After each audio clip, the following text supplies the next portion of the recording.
अज़ीज़ दोस्तों, कुरान पाक ने नबी करीम सल्लल्लाहु ताला अलैहि वसल्लम की तारीफ़ मुख्तलिफ़ जगहों पर मुख्तलिफ़ अंदाज में फ़रमाई। जो मकाम मैंने तिलावत किया, अल्लाह करीम ने इरशाद फरमाया, फ़बिमा रहमतिम मिनल्लाहि लिन्ता लहुम। फरमाया, ए महबूब अलैहिस्सलाम, अल्लाह की कैसी रहमत हुई कि आप अपने ग़ुलामों के लिए नरम दिल हो गए। वलौ कुन्त फ़ज़्ज़न गलीज़ल क़ल्बि लन्फ़द्दू मिन हौलिक।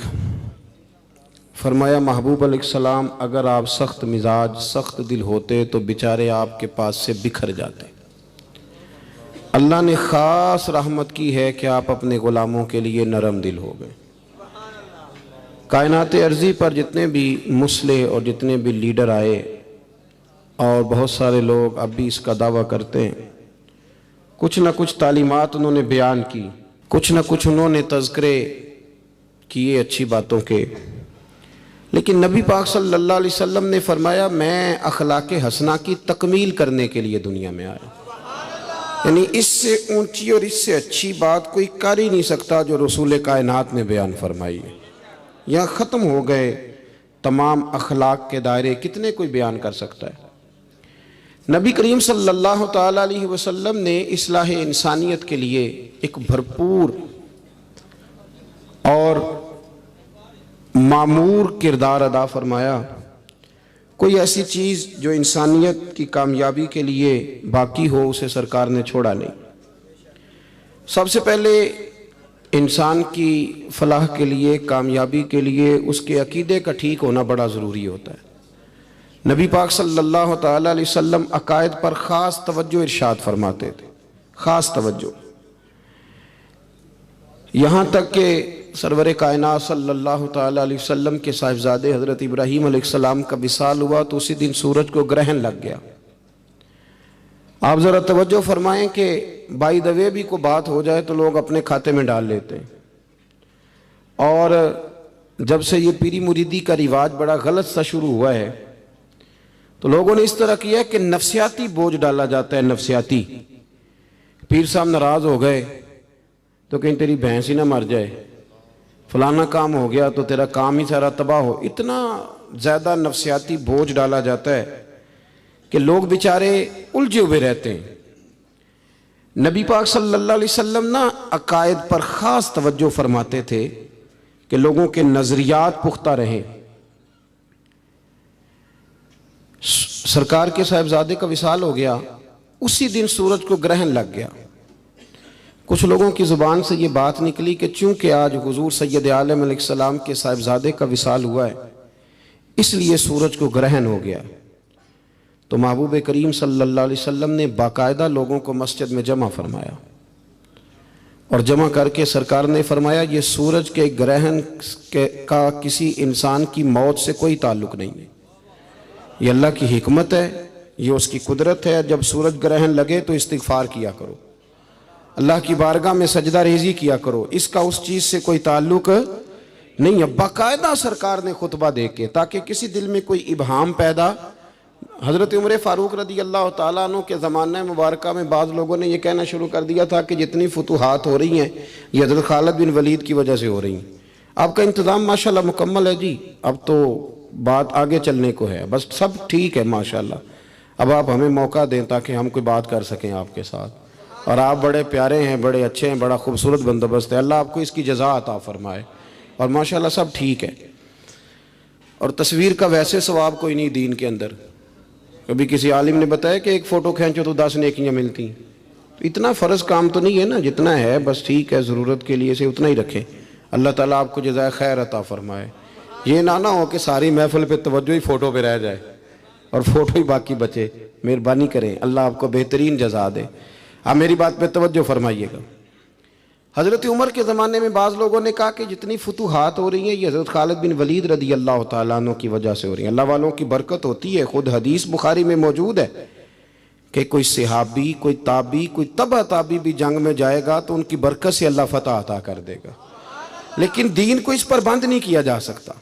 हम तो अहले मोहब्बत हैं, औलिया अल्लाह सूफिया किराम की ग़ुलामी के कायल, लेकिन अकायद और नज़रियात का निखरा होना और जो चीज़ जहाँ है उसका वहीं तक महदूद रहना, ये शरीयत इस्लामिया का तरीका है। दीन मोतदिल है ना, अफरात व तफरीद से बचाता है। हज़रत खालिद बिन वलीद की वजह से फ़तह होती है, तो जनाब उमर फ़ारूक रदी अल्लाह ताला अन्हु ने लोगों से कहा नहीं, फ़तह इसलिए होती है कि दीन सच्चा है, इस्लाम सच्चा है, कुरान सच्चा है, इसलिए फतूहात होती। लोगों ने कहा नहीं जी, जिस जंग में वो जाते हैं अल्लाह कामयाबी देता है। तो बाज़ लोग मशरूत करने लगे कामयाबियाँ हज़रत खालिद बिन वलीद के साथ। हज़रत उमर फ़ारूक ने जनाब साद बिन अबी वक़ास रदी अल्लाह ताला अन्हु को एक रुका दिया। हालांकि जिहाद बड़े नाजुक मोड़ पे था, कादसिया के उन इलाकों में जंग हो रही थी जहाँ बड़ी शिद्दत के साथ गाली किस्म के इस्लाम के दुश्मन रहते थे। आपने एक रुका दे के भेजा, फरमाया खालिद बिन वलीद से कहो कि आज के बाद तुम सिपा सालार नहीं हो, अगर एक मामूली सिपाही बन के लड़ना चाहो तो लड़ो, वरना वापस मदीने आ जाओ। हमारे मुल्क के अंदर इस तरह होता है कि 2-3 ऊपर वाले लोगों को छोड़ के अगर नीचे वाला कोई आदमी ऊपर ला के बिठा दिया जाए तो वो जो पीछे वाले होते हैं वो रिज़ाइन कर जाते हैं। वो कहते हैं जो हमें सलूट मारा करता था उसको सलूट मारना हमारे बस की बात है, वो लोग छोड़ जाते हैं और तारीख यूं ही चलती है। हजरत खालिद बिन वलीद रदी अल्लाह ताला अन्हु के पास जनाब साद बिन अबी वक़ास रदी अल्लाह ताला अन्हु वो पैगाम लेकर के पहुंचे। कहा अमीरुल मोमिनीन ने आपके नाम ये पैगाम दिया है। हजरत खालिद बिन वलीद ने रुका पढ़ा, खत पढ़ा तो उस पर लिखा था कि जनाब अगर आप एक मामूली सिपाही की हैसियत से लड़ना चाहें तो जिहाद में रहें, और अगर ऐसा नहीं है तो फिर आप वापस आ जाएं। अब एक आदमी चीफ ऑफ आर्मी स्टाफ हो और उसे कोर कमांडर के दर्जे पे क्या बिल्कुल एक मामूली आप सिपाही कह दें, उसके लिए बड़ा मुश्किल होता है। लेकिन तब होता है जब मकसूद कुछ और हो, और अगर मकसूद अल्लाह रसूल की रज़ा हो। जब वो ख़त पढ़ा गया तो लोग कहते हैं हमारा जहन ये था कि हज़रत खालिद इब्न वलीद रज़ी अल्लाह ताला अन्हु फ़ौरन मदीने चले जाएंगे, अब वो लड़ेंगे नहीं। लेकिन हज़रत खालिद बिन वलीद ने ख़त पढ़ा तो सैयदना साद बिन अबी वक़ास कहने लगे अब आपका इरादा क्या है? फरमाया ये आप कमान पकड़ें, सिपा सालार आप हैं। तो फरमाया आपका क्या फ़ैसला है? फरमाने लगे फ़ैसला कुछ भी नहीं, मैं एक मामूली सिपाही की हैसियत से मैदान में रहूँगा और मैं लड़ूंगा और मैं जिहाद करूँगा। इसलिए कि मैं जो जिहाद कर रहा था वो सिपा सालार होने की वजह से नहीं कर रहा था, मोहम्मद अरबी का ग़ुलाम होने की वजह से कर रहा था, और वो हैसियत मेरी को छीन नहीं सकता, वो मेरे पास मौजूद है। अब एक नया रुख इख्तियार किया सहाबा किराम के उस विज़न ने, अकायद बड़े मजबूत रखे। वो आला हज़रत बरेलवी रहमतुल्लाह ताला अलैह बाहर खड़े थे, दरवाजे पे तो एक शख्स आ गया मांगने वाला। उसने कहा आला हज़रत फ़ाज़िल बरेलवी रहमतुल्लाह अलैह से कि या तो आप 10 रुपये दें वरना मैं आपका मकान उलट दूंगा। तो आला हज़रत फरमाने लगे तू 10 के 20 मांग पर मकान उलटने वाली बात गैर शरई है, तू ब्लैकमेल करके खैरात लेने आया है, ये क्या तरीका हुआ? 10 के 20 कहने लगा जी मैंने उलट देनी है। उसके साथ अभी गुफ्तगू हो रही थी कि आला हज़रत के छोटे साहिबजादे छत पे खेल रहे थे। हुजूर मुफ्ती आज़म हिंद मौलाना मुस्तफ़ा रज़ा खान साहब, हम शबीहे गौसे आज़म, इतना बड़ा दर्जा अल्लाह ने दिया। 1.25 करोड़ आदमी उनके दस्ते मुबारक पर बैत था, और बैत होने वालों में बड़े बड़े मुहद्दिसीन और मुफस्सिरीन शामिल थे। वो छोटे थे, अभी 4-5 साल उम्र थी, तो दूसरे मंजिल की ऊपर वाली छत पे खेल रहे थे। जब कहा ना कि मैं नहीं तुझे पैसे देता, तो शहजादे का पाँव वहाँ से फिसला और वो अंदर गिर गए। अब दूसरी मंजिल से गिरे हैं और छोटे बच्चे गिरे हैं। फाजिल बरेलवी रहमतुल्लाह अलैह की वालदा मौजूद थी, कहने लगी अहमद रज़ा तुम्हें कहा था फ़कीरों से ना उलझो, देखा ना बच्चा गिर गया है। तो बच्चा, सरकार का अपना फरमान मौजूद है कि औलाद आदमी को बुज़दिल कर देती, लेकिन आला हज़रत फाजिल बरेलवी फरमाने लगे अम्मा मेरा बेटा गिर गया है, मैं तो अंदर भी नहीं आया उसे देखने, ये मेरा एक पुत्र है, मेरा 1000 भी हो तो मैं नबी पाक की शरीयत पे कुर्बान कर दूंगा, पर मैं इसकी गलत बात मानने को तैयार। ये लफ्ज़ आपकी ज़ुबान से निकले तो शहजादे दौड़े हुए आए, अर्ज़ की अब्बा जी मैं ऊपर वाली छत से गिरा हूँ, मेरे तो कपड़ों को मिट्टी भी कोई नहीं लगी। अकायद की मजबूती हुस्न है, इस हुस्न को कायम रखें। फलाह के लिए सबसे ज़रूरी ये है कि आपका कोई नज़रिया तो हो। ये क्या बात हुई कि रस्सियों से डरना, हर चौथे आदमी को काला जादू हो गया, हर पांचवा आदमी आके कहता है, और बड़ा काम चल रहा है आमिलों का, उन्होंने तो अपने बोर्ड पे वो बीमारियां लिखवा दी हैं जो अभी पैदा भी नहीं हुई, उनका भी वो इलाज कराते हैं। खुदा का खौफ करें, इतना तो नहीं जादू आसान के सभी को हो गया है। तो अब वो फ़कीर साहब जो थे वो पहले तो बड़े मुतमिन थे कि बच्चा गिर गया है, चलो तुक्का लग गया है, लेकिन अब जब शहजादे दौड़े आए तो वो परेशान हुए। फाज़िल बरेलवी को अल्लाह ने बड़ी शान अता फरमाई। आला हज़रत रहमतुल्लाह अलैह फरमाने लगे, तू कहता था मकान उलट दूंगा। ये बाज़ लोग जो होते हैं ये पूरा कुरान और सुन्नत पढ़ने वाले बंदे को ऐसे ही समझते हैं, ऐसे ही समझते हैं। हद हो गई है भाई। कहते हैं तेरे सीने में क्या, जिसके सीने में पूरा कुरान है अगर उसका ही सीना खाली है तो फिर भरा हुआ किसका है? जो रसूलुल्लाह सल्लल्लाहु अलैहि वसल्लम की हदीस पढ़ने पढ़ाने वाला है, अगर उसके अंदर ही शय कोई नहीं तो शय फिर आएगी कहां से? सुनो और याद रखना, आला हजरत ने जूता उल्टा फरमाया, तू कहता था मकान उलट दूंगा, तेरे अंदर ताकत है तो मेरा जूता सीधा करके दिखा। इट सिट ते पखड़ा कुआर गंदल असी और भी बूटियां जानने आ। ये करना सीधा तेरा पता चले, तेरी फकीरी की समझ आए कि तू कितना बड़ा फकीर है। उसने पूरा जोर लगाया पर जूता सीधा कर सका। कैसे आकाओं का बंदा हूं रजा, बोल बाले मेरी सरकारों के। अब आला हजरत रहमतुल्लाह अलैह ने जूता खुद सीधा किया और जेब से 10 रुपए निकाले। फरमाया ये पैसे ले जा, पर आज के बाद जिससे मांगना पर अपना फक्र दिखा के मांगना, किसी को ब्लैकमेल न करना, इसलिए कि हम मुसलमान हैं। हमारा सबसे पहला भरोसा अपने रब की जात पे। अपनी जिंदगी के अंदर पहले सबसे मजबूत नजरियात। यार अभी तक लोग ये कह रहे हैं कि बिल्ली रास्ता काट जाए तो काम नहीं चलता। लो बिल्ली ने भी तो सड़क से गुजरना ही है ना, वो किधर जाएगी बेचारी? यानी अभी तक लोग कहते हैं कि वो सवेरे मैंने ख्वाब देख लिया तो पता नहीं अब क्या बनेगा। भाई आप अजीब आदमी। वो जी रात मैंने डरावना ख्वाब देखा है, पीर साहब क्या करें? तो मैं कहता हूँ डरावनी बातें ना सोचा करो। आप अगर दिन में कार चलाएंगे तो रात को ख्वाब में भी कार ही आएगी। ये बिल्कुल पक्की बात है। लोग पूछते हैं कि बुजुर्गान दीन को, सूफिया किराम को, औलिया उज़्ज़ाम को सरकार की ज़ियारत क्यों होती थी? तो मैंने कहा बड़ी सादी सी बात है, जो सारा दिन मुस्तफ़ा के गीत गाएगा तो ख्वाब में भी तो रसूल पाक की बातें करेगा ना। तो इसमें बईद क्या है? जो आदमी सारा दिन करता है वही ख्वाब में रात को देख लेता है। पहली बात अपने अकायद। और दूसरी बात यह कि हमारे यहाँ ना आहिस्ता आहिस्ता गलती तस्लीम न करने का रिवाज बड़ा उरूज पकड़ रहा है। हम डटे हुए लोग हैं। सरकार ने फलाह इंसानियत के लिए जो दूसरा काम किया ना, वो लोगों को एहसास दिलाया है कि अगर गलती हो जाए तो तुमने बंदों के सामने अपने आप को क्लियर नहीं करना, तुमने तो रब के सामने अपने आप को क्लियर करना है। अल्लाह के सामने तुमने बचना है कि मेरा गुनाह माफ। और हुजूर एहसास पैदा करते थे। बुखारी शरीफ में कबीला गामदिया की उस औरत का तज़किरा मौजूद है जो खुद आई थी, कोई गिरफ्तार करके नहीं लाया था, अज खुद आई। एहसास पैदा हो गया ना गुनाह का।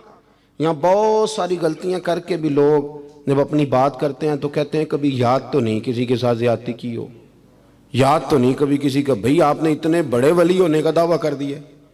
इंसान तो इंसान रहता है। बड़े बड़े लोग कह गए कि या अल्लाह अगर अनजाने में भी भूल गए हैं तो हमसे दरगुजर फरमा। लेकिन जब हम तैयार ही नहीं मानने को। हजरत अनस बिन मालिक कहते हैं वो खातून आई, कोई पकड़ के नहीं लाया, किसी 14 दिनों के रिमांड पे नहीं उसे मनवाया गया, उसे वो खुद ब खुद आई। और करीम महबूब अलैहिस्सलाम के सामने जब वो खड़ी हुई तो इतने दर्द से मैंने कम लोग रोते देखे हैं जिस दर्द से वो रोई। अर्ज करने लगी हुजूर मैं गलती कर बैठी हूँ, मुझसे जिना हो गया, मुझे पाक कर दे। तो महबूब करीम अलैहिस्सलाम ने फरमाया तू कैसे साबित करेगी तूने गुनाह किया? यानी मुजरम को साबित करना पड़ रहा है कि मैं गुनाहगार। ये वो कमाल है कि इंसानों को एहसास होने लगे कि यहाँ हम गलत हैं। जब एतराफ़ जुर्म होता है, जब बीमारी की तशखीस होती है तो फिर उसका इलाज भी हो जाता है। हज़रत अनस बिन मालिक कहते हैं वो अर्ज़ करने लगी हुजूर मेरे पेट में नाजायज़ बच्चा है। हुजूर ने फरमाया जा जब बच्चा पैदा हो तो फिर आना। वो 8 माह के बाद आई तो उसकी गोद में फूल सा बच्चा था। हुजूर ने फरमाया वापस जा, जब रोटी खाने लग जाए तो फिर आना।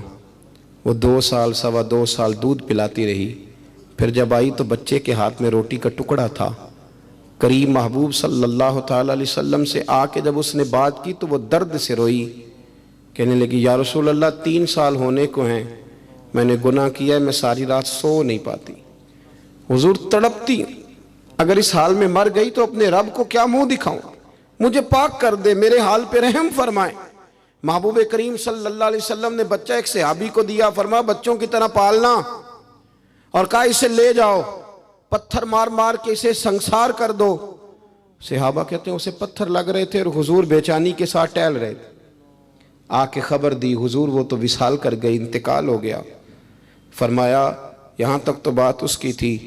हज़रत अनस बिन मालिक कहते अब महबूब करीम ने सहाबियात से फरमाया उसे गुस्ल दो, कफन पहनाओ, जनाजा तैयार हो जाए तो मुझे खबर करना। हज़रत अनस बिन मालिक कहते हैं गुस्ल हुआ, कफन हुआ, जनाजा तैयार हुआ तो हैरान हम तब हुए जब मेरे महबूब ने फरमाया सफ़े बनाओ, मैं खुद जनाजा पढ़ाऊँगा, मैं खुद जनाजा पढ़ाऊँगा। और सरकार ने जनाजा पढ़ाया तो एक शख्स की जुबान से निकला, हुजूर इस मलऊन का माज़अल्लाह जनाजा जिसने नाजायज बच्चा जाना, इसके लिए आप दुआ कर रहे हैं, जनाजा पढ़ा। हुजूर फरमाने लगे खामोश हो जाओ, तुमने गुनाह देखा है उसका एहसास नहीं देखा, तुमने गलती देखी है लेकिन उसकी तौबा का अंदाज नहीं देखा। और साहिब कंजुल उम्माल ने ये लफ्ज नकल किए हैं कि करीम महबूब फरमाने लगे उसने तो ऐसी शानदार तौबा की है कि अगर मैं अपनी सारी उम्मत में बांट दूं तो अल्लाह सब की मगफिरत फरमा देगा। एहसास जब पैदा हो जाता है ना अपने दिल के अंदर कि यहाँ यहाँ मैं गलत हूँ। इन्नल आबदा इज़ा तारफा सुम्मा ताबा ताबल्लाहु अलैहि औ कमा क़ाल नबी सल्लल्लाहु अलैहि वसल्लम रवाहु मिशकात। हुजूर ने फरमाया जब कोई बंदा कहता है ना अल्लाह मैं भूल गया था, और फिर वो तौबा करता है तो रब उसकी तौबा को फौरन ही कबूल फरमा लेता है। पहली बात यह कि अकायद को मजबूत रखें, मजबूत अकायद। और ये जो आजकल एक और माहौल चल रहा है, को थोड़ा इधर को थोड़ा इधर, अकायद वही दुरुस्त हैं जिनकी तशरीह शेख अब्दुल्ला मुहद्दिस देलवी ने फरमाई। अकायद वही दुरुस्त हैं जिनकी बाबत हज़रत मुजद्दिद अल फ़िसानी लिख गए, और उन सब को अगर खुला करके बयान किया तो इमाम अहमद रज़ा फ़ाज़िल बरेलवी ने बयान किया। इन्हीं बुजुर्गों की बातों को खोल कर हमारे सामने रखा। मजबूत अकायद की ज़िंदगी गुजारें। और दूसरी बात, अगर कभी कोई गलती हो जाए फिर उसका एहसास पैदा करें, फिर उससे तौबा करें। तीसरी बात जो फलाह इंसानियत के लिए बड़ी ज़रूरी है वो ये है कि थोड़ा एहसास पैदा करें दूसरों का। मेरी ज़िंदगी मेरी ज़ात से शुरू होती है, मेरी ज़ात से। मेरे से हंस के बोलो, मेरी बात मानो, मेरे पीछे चलो, मेरे आराम में खलल ना आए, मेरी तबीयत के भाई आपकी तबीयत के मुताबिक चलें तो फिर तो आप बहुत बड़े खुदगर्ज हुए कि आपने सिर्फ अपने लिए सोचा। महबूब करीम का कमाल ये था कि हुजूर ना दूसरों का बड़ा एहसास फरमाते थे। आप बुखारी मुस्लिम की वो हदीस पढ़ें तो हैरान हो जाएं कि सरकार फरमाते हैं मैं जब नमाज की नीयत बांधता हूँ तो मेरा दिल करता है मैं लंबी नमाज पढ़ाऊँ। जब मेरा किसी काम करने को दिल करे तो फिर मैं सारी दुनिया को चलनी पड़े तो मैं कर जाता हूँ। लेकिन हुजूर फरमाने लगे कि मेरा दिल करता है मैं लंबी नमाज पढ़ाऊं, लेकिन फिर मेरा ख्याल आता है कि पीछे बूढ़े भी हैं, बीमार भी हैं, बच्चे भी हैं। या रसूल अल्लाह, नमाज अल्लाह की और ख्याल बंदों का। फरमाया मैं बूढ़ों, बीमारों और बच्चों का ख्याल करते हुए अल्लाह की नमाज को मुख्तसर कर देता हूँ। एहसास जब तबीयत हमारे यहाँ ना तेजी के साथ एहसास खत्म हुआ है, तेजी के साथ हमने इतनी नफ़ी शुरू की। हमारे तो अहले तसव्वुफ में इल्ला माशाअल्लाह अब तरबियत का तरीका यह है कि सिर्फ मैं हूँ, मेरे सिवा कोई भी नहीं। हालांकि तरीक़त तो इसका नाम था कि मैं नहीं बाकी सारे ही हैं। वो तो दूसरे का इस्बात करके अपनी नफ़ी करते थे, और यहाँ बार बार अपना इस्बात। एहसास जब पैदा होता है, एहसास, फिर उसके अंदर तवानाई आती है। फिर इंसान अपने लिए नहीं दूसरों के लिए जीने में भी खुशी महसूस करता है। फिर वह महसूस करता है कि मैं कोई ऐसा दरख्त नहीं कि जिसकी ना शाखें हों ना पत्ते हों। फिर वो कहता है मैं दरख्त हूँ पर शजरे सायादार हूँ। कोई आएगा तो फल भी खाएगा, कोई आएगा तो छाँव में भी बैठेगा, कोई आएगा तो उसे खैर भी नसीब होगी। तबक़ात इब्न साद में एक बड़ी खूबसूरत रवायत है।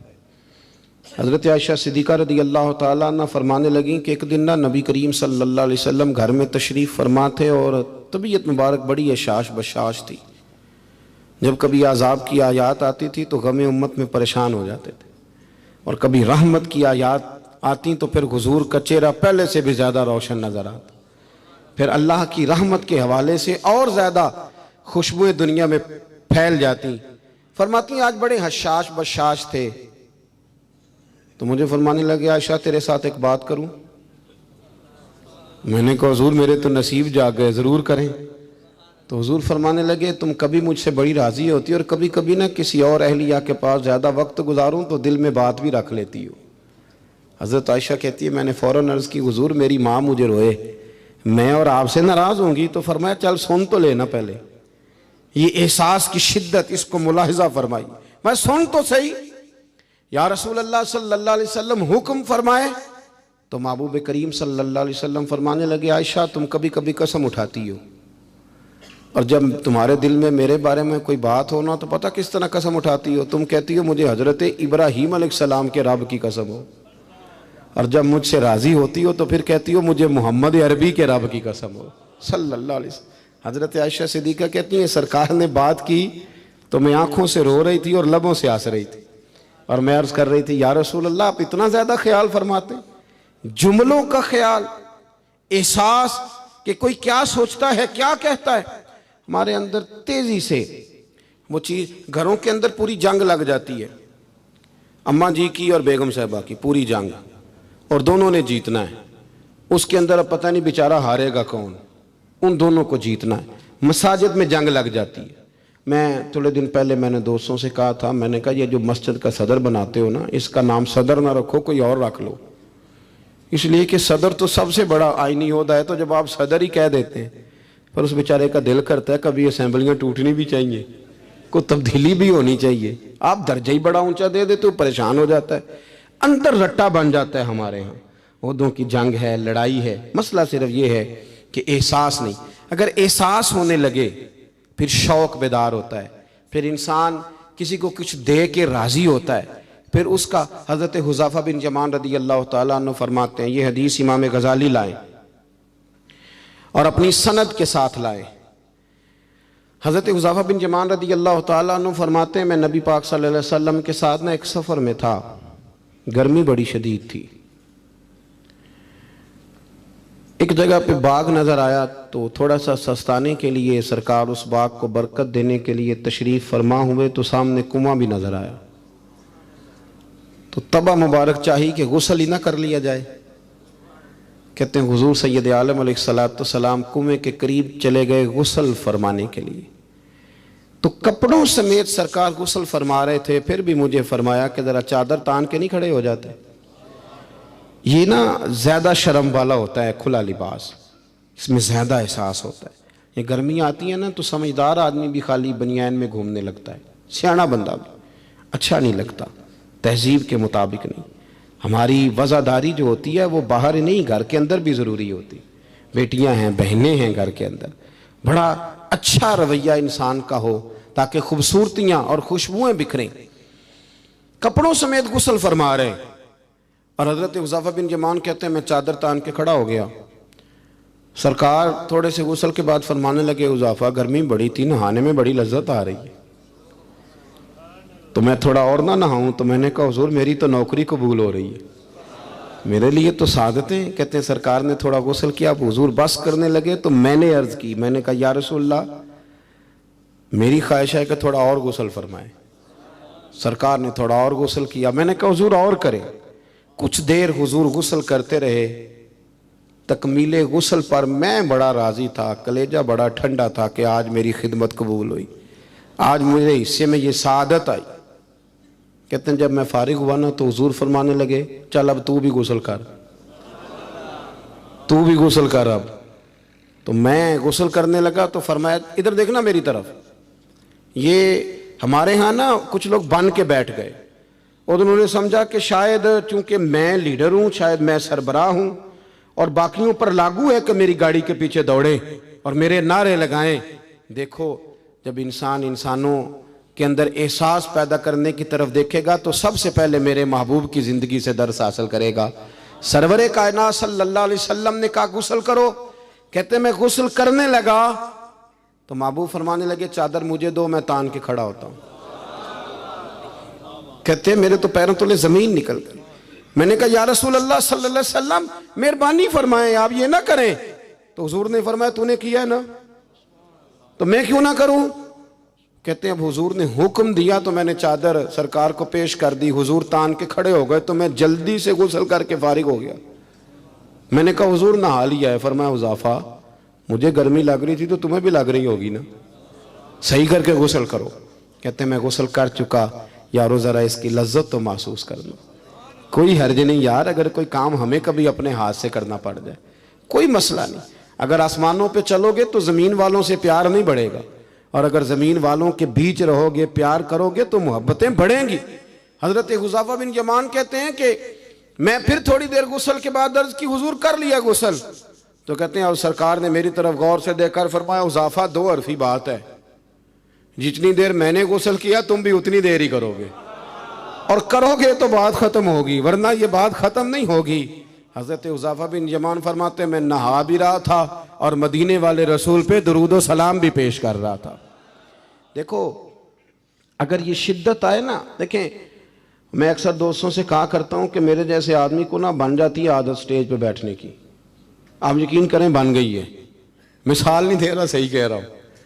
अब कई दफ़ा ऐसे होता है कि बहुत सारी महाफिल में ना चाहिए ना बंदा पीछे बैठ जाए, लेकिन वो ऐसी जो निजी जो असातिज़ा की हैं, जो बुज़ुर्गों की हैं, जिनमें बड़े बैठे, उनमें भी कई दफ़ा शक होने लगता है कि आगे ही जाना है, हालांकि नहीं जाना। और कई ऐसे चौधरी साहब, पीर साहब, सूफी साहब होते हैं जो गर्दन उठा उठा के नकीबे महफिल को दिखाते हैं कि मैं आ गया हूँ, कर ले ऐलान किसी तरीके से, फिर आप तंग होते हैं। फिर देखे ना, इस महफिल का भला मेहमान खुसूसी मैं तो नहीं, इसमें महफिल के तो मेहमान खुसूसी वो हैं जिन्होंने यहाँ झाड़ू दिया है, जिन्होंने लोगों को दावत दी है, और जो बैठ के दाएं बाएं देख के बड़े राजी हो रहे हैं दिल ही दिल में कि देखा हमारी महफिल कितनी कामयाब हुई। ज़ौक़ पैदा हो रहा है, शौक़ पैदा हो रहा है। हम अगर एहसास करने लगे, थोड़ा सा बीच रहने लगे लोगों के, हुस्न पैदा होगा, प्यार बढ़ेगा, भाई के साथ रिश्ता मजबूत होगा, दोस्तों के साथ ताल्लुक मजबूत होगा। ये जो मुलाजम छोड़ के चला जाता है ना, उसको 5,000 ज़्यादा मिलता तो निकल जाता है, उसकी वजह यह थी कि आपका उसके साथ रिश्ता मजबूत नहीं था। अगर ताल्लुक मजबूत हो जाए, मौला अली शेर खुदा, मौला कायनात हजरत मौला अली शेर खुदा करमल्लाहु ताला वजहुल करीम का खादिम कहता है मुझे एक दिन फरमाने लगे, यानी खादिम को, गुलाम को फरमाने लगे, यार कपड़े तेरे भी पुराने हो गए हैं तो मेरे भी हो गए, चल खरीदारी करने ना चले। कहते मुझे ले गए बाजार और 2 जोड़े हजरत अली ने खरीदे, एक खासा महंगा था, एक सस्ता था। मैं समझ गया कि महंगा आका का है और सस्ता गुलाम का है। कहते हैं वो थैले में डाले, उठाने मैंने थे, मैंने वो उठाए और मैं चलने लगा। कहते हैं जब वो चौक आया ना जहाँ से मौला कायनात शेर खुदा करमल्लाहु ताला वजहुल करीम ने अपने हुजरा नूर में जाना था और मैंने अपने घर में जाना था, तो हजरत मौला अली शेर खुदा फरमाने लगे ला भी बेटा मेरे वाला सूट मुझे दे दे। तो बिल्कुल तयशुदा बात थी। मैंने वो महंगा जोड़ा निकाला और हजरत अली की तरफ बढ़ाया, तो हजरत अली फरमाने लगे ये तो नहीं मेरा, मेरा तो वो दूसरा है। तो वो शख्स कहता है मैंने एक फलसफा बयान किया, मैंने एक इल्लत बयान की, एक लॉजिक बयान की। मैंने कहा हुजूर ये आप रखें और ये जो सस्ता है ये मैं रखता हूं। फरमाया वजह? कहने लगा हुजूर वजह बड़ी सादी सी है, एक पूरा फलसफा इसके पीछे, और फलसफा ये है कि आप आका हैं और मैं गुलाम हूं, तो आका महंगा पहने और गुलाम सस्ता पहने। तो हजरत अली वो वाले आलिम हैं जिनको इल्म भी मदीने वाले रसूल ने अता फरमाया है। तो आप हुक्म भी कर सकते थे कि नहीं तू ला मैंने वही पहनना है, हुक्म भी कर सकते थे, लेकिन उसने दलील दी थी ना, दलील दी थी ना, तो पहले उसकी दलील को तोड़ना जरूरी था। हजरत अली कहने लगे फलसफा ही तूने बयान करना है तो अपने वाला ना कर, तू मेरे वाला कर। उसने कहा हुजूर क्या माना? आप फरमाने लगे तू कह रहा है कि महंगा जोड़ा मैं पहनूंगा और सस्ता जो है वो तू पहनेगा। फरमाने लगे तूने ये दलील बयान की है कि मैं आका हूं तू गुलाम है, तो फरमाया तू मेरे वाली इल्लत लेना। हुजूर वो क्या? आप फरमाने लगे तू पहन महंगा और मैं पहनता हूं सस्ता, दलील ये है कि तू जवान है और मैं बूढ़ा हूं, तो जवानों को पहनने चाहिए महंगे कपड़े, बूढ़ों का तो सस्तों से भी गुजारा हो जाता है। तो वो खादिम कहता है मैं लाजवाब हो गया, और फिर वो कीमती जोड़ा मुझे दे गए और सस्ता जोड़ा वो ले गए। कहते शेर खुदा तो चले गए, लेकिन सारी ज़िंदगी में सोचता रहा कि कायनात में दोबारा ऐसे लोग दुनिया में आएंगे सही, ये मिलेंगे सही। एहसास की जब शिद्दत होती, अब यकीन करें इस मुल्क के अंदर 2 चीज़ें इतनी शिद्दत से आम हुई हैं, इतनी शिद्दत से, एक प्रोटोकॉल, एक VIP कल्चर। इन दोनों चीज़ों ने बहुत सारे लोगों को पीछे कर दिया। अब तो बहुत सारे गरीब ऐसे हैं जो बेचारे करीब ही नहीं आते, वो कहते हैं नहीं मेरे वाला काम ही नहीं, वो पीछे, वो शोहरत से बचने वाला पीछे पीछे रहता है और मेरा जी चाहता है सारी गज़लें उस जालिम के नाम करें। कुछ लोग बेचारे बिल्कुल पीछे हो गए, मायूस हो गए।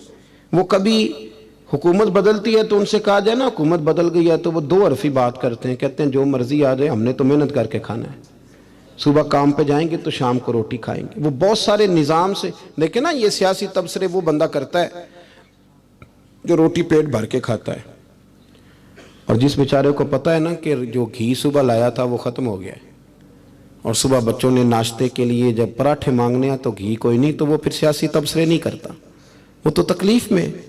अल्लाह के महबूब सल्लल्लाहु अलैहि वसल्लम ने ना एहसास की दौलत तकसीम की थी। मुस्नद इमाम अहमद बिन हम्बल में हदीस है, हज़रत बिलाल हबशी रदी अल्लाह तआला अन्हु फरमाते हैं मैंने असर की नमाज की इकामत पढ़ दी थी, एक बद्दू आया, एक यहूदी का गुलाम, कहने लगा या रसूल अल्लाह सल्लल्लाहु अलैहि वसल्लम मैं बड़ी मुश्किल में हूँ, अगर आप मेरे साथ चलें, मेरा छोटा सा काम कर दें तो मेरी वो मुश्किल आसान हो जाएगी। सैयदना बिलाल हबशी फरमाते हैं नबी करीम ने नमाजियों से फरमाया इकामत हो चुकी थी, फरमाया तुम बैठ जाओ, मैं ज़रा इस बद्दू का काम करके आता हूँ, तुम ज़रा बैठो, मैं सिर्फ इशारे करता हूँ आपको मिलेगा कि हज़रत जाबिर इब्ने अब्दुल्ला का कर्जा उतारना था तो सरकार खेत तक गए और बाकायदा सिफारिश की उनकी। अब तो लोग कहते हैं ना जब तक वो खिदमत कर रहा है तो तब तक वो खिदमत गुजार है, कहीं उलझ जाए तो कहते हैं उसका ज़ाती मसला है, और मैं ज़ाती मामलात में मुदाखलत नहीं करता। तो मियाँ जब आपके पास था, आपका वर्कर था, तब ज़ाती मसला क्यों नहीं था? अब वो उलझ गया है तो ज़ाती मसला है। एक औरत रो रही थी तो सरकार सिफारिश के लिए उसके साथ नहीं चले गए थे कि मेरी मालकन मुझे मारेगी। आप कुतुब हदीस कुतुब सीरत को पढ़ें, यही वजह थी कि हुजूर के गुलामों में वो दर्द आया, बड़े जोर शोर से आया। अमीरुल मोमिनीन सैयदना फारूक आज़म रज़ी अल्लाह ताला, इस शख्स का आप जाहो जलाल देखे ना तो किसरा का बादशाह कहता उमर मिलना है, तो उमर फरमाते मेरे पास वक्त नहीं, मैं नहीं मिलता, मुझे क्या ज़रूरत है किसी की, ये जाहो जलाल है। और इंसानियत की खिदमत का जज्बा क्या है? चेहरे पे नकाब ओढ़ के रात को घूम रहे हैं, सामने एक खैमा नज़र आ गया, सैयदना फारूक आज़म करीब गए तो एक आदमी खैमे में है और बड़ी परेशानी में है, अंदर से निकलता है फिर अंदर जाता है। फरमाया खैरियत है? कहने लगा बड़ी दूर से आया हूँ, अमीरुल मोमिनीन से मिलना था, रात हो गई यहीं, मेरी बीवी कि हाँ विलादत होनी और वक्त करीब आ गया, वो तकलीफ़ में, तो यहीं खैमा लगा के मैंने बिठा लिया है। तो गुलाम आप कौन है? तो हज़रत उमर कहने लगे तो मुझे छोड़ मैं अभी आया।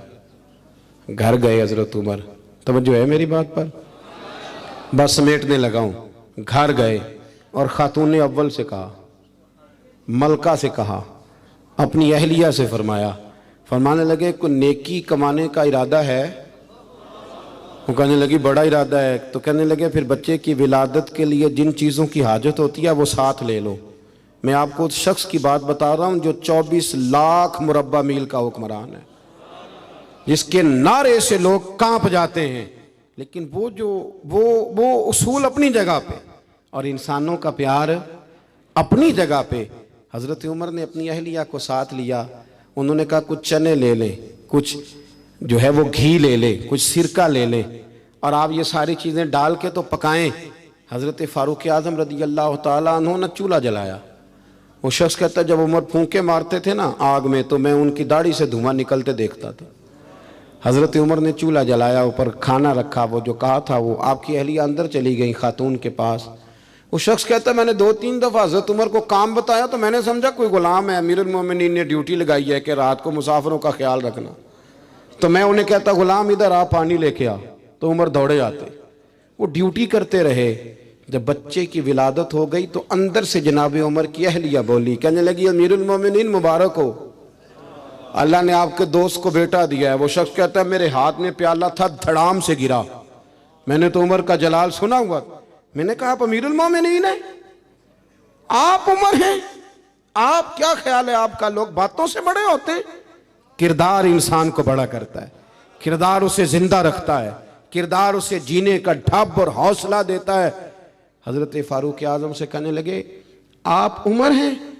जनाब फ़ारूक आज़म कहने लगे, हाँ मैं उमर हूँ, तुम्हें ज़रूरत की सारी चीज़ें मैंने दे दी हैं, बाकी सुबह आना और जिस काम तुम आए हो वो भी किया जाएगा। उसने पैर पकड़ लिए, अमीरुल मोमिनीन मुझसे गलती हो गई। फरमाया, उठ मेरे सीने से लग, तुझसे गलती नहीं हुई, तेरी वजह से अल्लाह ने मुझे नेकी कमाने की तौफीक अता कर दी है। अपनी ज़िंदगी में 3-4 चीज़ों का ख़ास ख्याल करें, अकायद मजबूत रखें। हमारे अंदर को आ जाती हैं ना कमज़ोरियाँ, इंसान हैं, उनको दूर करने के लिए एहसास पैदा करें। तीसरी बात यह कि एक दूसरे का, देखिए ना, अगर मेरा नालायक बच्चा नहीं पढ़ता तो सारे पैसे उस पर खर्च करने की क्या ज़रूरत है। मेरी बहन का बच्चा जो लायक है तो उस पर क्यों ना पैसे खर्च कर दिए जाएं, एक लायक आदमी तैयार कर लिया जाए। एहसास पैदा करेंगे, थोड़ा थोड़ा आगे बढ़ेंगे तो आप देखेंगे माशरे के अंदर किस तेज़ी के साथ लोगों के मसाइल में कमी आती है और खैर तकसीम होती है। मैं दुआ करता हूँ जो मैंने कहा मेरा मालिक उसे कबूल फरमाए।